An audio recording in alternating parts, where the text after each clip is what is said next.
Tour d'horizon des lieux qui lient l'histoire du Congo à celle de la Belgique.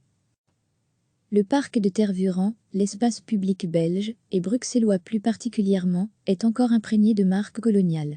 Entre les noms des avenues et autres artères, Pétillon, Général Jacques, etc., et les nombreuses statues, les traces du passé colonial belge sont perceptibles mais méconnues.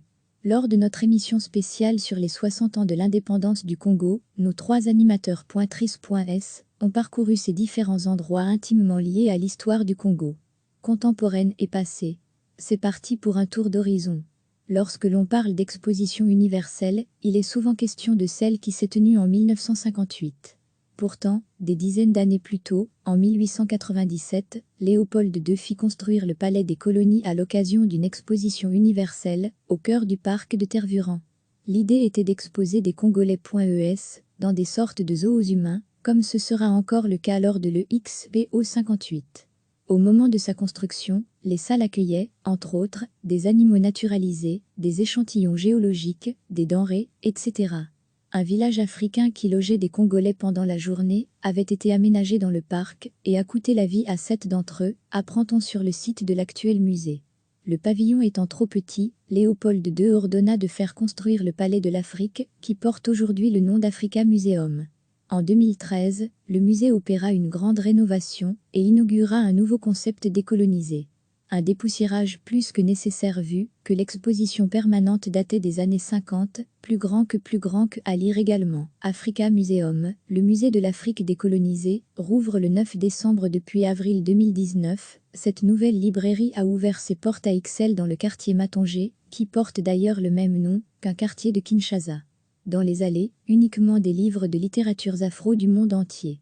L'idée de Célestina Georges, sa fondatrice, est de créer un lieu culturel de partage entre auteurs.es et citoyens.ne.s et de lutter contre l'invisibilisation des écrivains.es afro. Romans, bandes dessinées, essais, tous les types d'ouvrages s'y côtoient dans plusieurs langues différentes. Dans une interview accordée à Vivre ici, Célestina raconte « J'ai grandi à une époque où il n'y avait pas de livres pour enfants avec des personnes noires. Ce genre de manque a une influence sur notre rapport à nous-mêmes et aux autres, c'est important que tous les enfants puissent se voir dans l'espace public. » Aussi, le restaurant africain Asia à Ixelles se veut être un lieu aussi culturel que convivial. En plus de plats congolais, les propriétaires proposent de nombreux événements et autres expositions. On le répète, l'espace public belge reste imprégné de marques coloniales. C'est notamment le cas de l'Unilveu situé près du parc du Cinquantenaire à Bruxelles. Quotidiennement, des milliers de passants.es se promènent devant cet énorme bâtiment sans en connaître l'origine. Stéphanie Ngalula, membre du collectif Mémoire coloniale explique « La compagnie Unilveu, multinationale active dans l'agroalimentaire, NDLR, a obtenu une concession de 550 000 hectares au moment de la colonisation du Congo, en particulier en 1911. Grâce à ça, elle a pu produire un élément important pour la fabrication d'un savon très connu, le Saint-Ligue. Mais ce lien entre Congo et Unilveu se traduit également par l'une des faces de la colonisation dont on ne parle pas souvent, l'aspect économique. On revient fréquemment avec cette idée de civilisation à apporter au Congo, mais la seule raison d'être de la colonisation c'était l'accès aux terres, aux matières premières. Dans l'inconscient collectif, l'Afrique est lieu où on peut se servir. Pour se rendre compte des nombreuses traces colonialistes qui persistent dans l'espace public, le collectif Mémoire coloniale organise plusieurs fois par mois des balades décoloniales dans la capitale. L'idée, raconter l'histoire de la colonisation et sensibiliser à celle-ci au travers des différents noms de rues et des statues qui parsèment Bruxelles.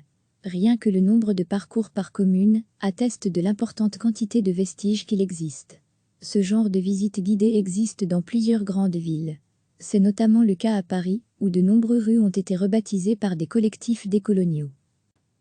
Tanguy Dumortier a passé 4 ans à arpenter le Congo. Il l'assure, la vue qu'offre cet endroit situé à l'entrée du village de Stoumont en province de Liège pourrait effectivement être à plusieurs endroits différents du pays. Entre les collines, la rivière et le chemin de fer. Reste que la nature congolaise est bien différente de la belge tant le Congo est vaste, naturel et vallonné.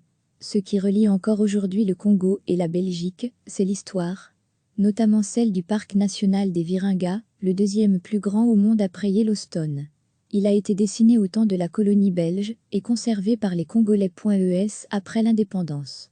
Il mesure le quart de la taille de la Belgique, ça laisse imaginer. Situé à l'entrée du quartier Mattanger, le théâtre Molière est géré par l'Asple Musique Publique, qui défend et promeut les musiques du monde entier, et particulièrement celles qui ont un lien avec les musiques acoustiques, traditionnelles, populaires, folk, métissées, classiques, jazz.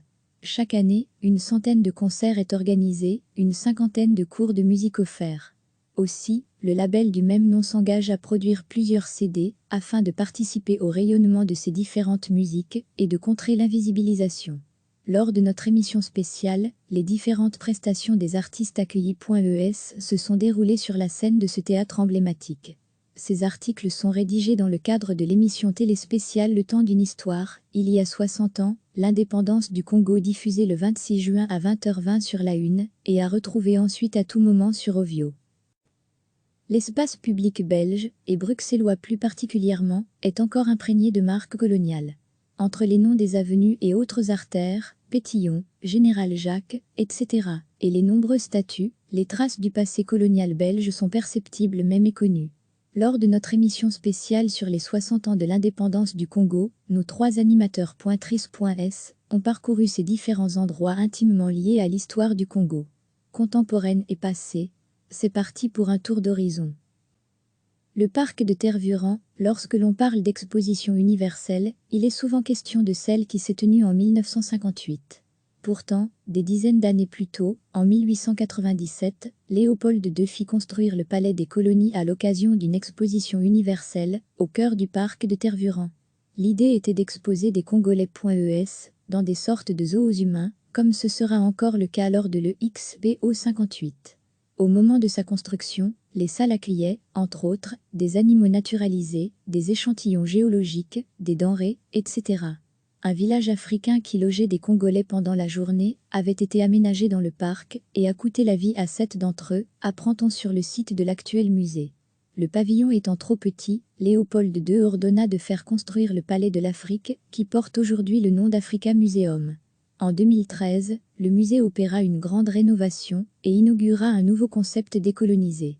Un dépoussiérage plus que nécessaire vu que l'exposition permanente datait des années 50, plus grand que à lire également. Africa Museum, le musée de l'Afrique décolonisée rouvre le 9 décembre.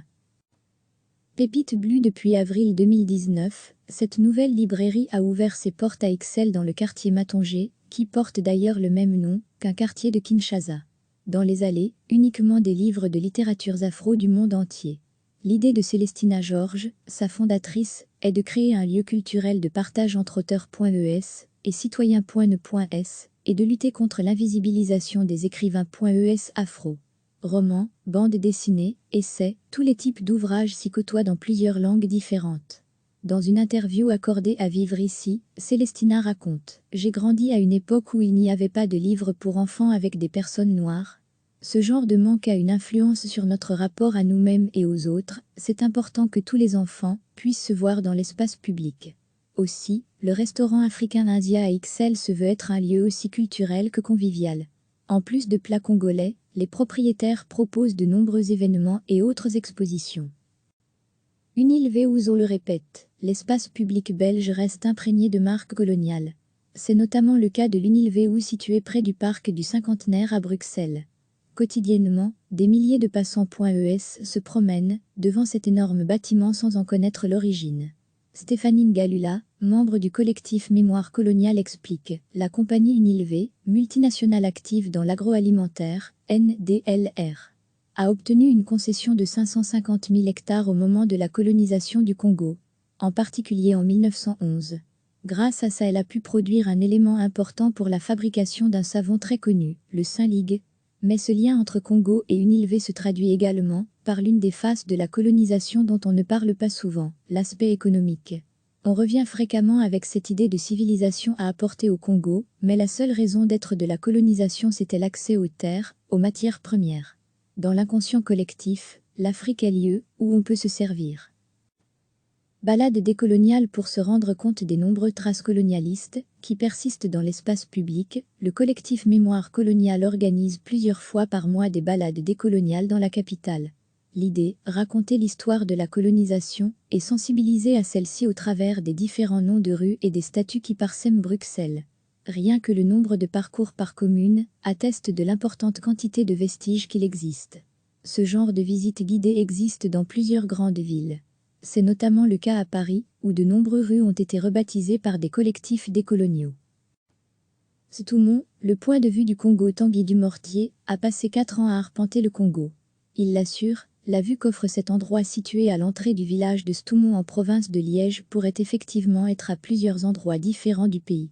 Entre les collines, la rivière et le chemin de fer. Reste que la nature congolaise est bien différente de la belge tant le Congo est vaste, naturel et vallonné.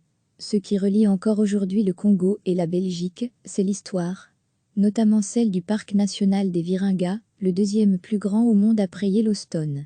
Il a été dessiné au temps de la colonie belge et conservé par les Congolais.es après l'indépendance. Il mesure le quart de la taille de la Belgique, ça laisse imaginer.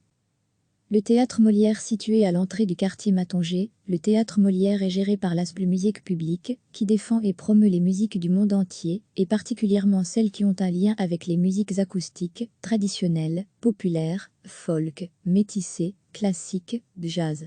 Chaque année, une centaine de concerts est organisé, une cinquantaine de cours de musique offerts. Aussi, le label du même nom s'engage à produire plusieurs CD, afin de participer au rayonnement de ces différentes musiques et de contrer l'invisibilisation. Lors de notre émission spéciale, les différentes prestations des artistes accueillis.es se sont déroulées sur la scène de ce théâtre emblématique.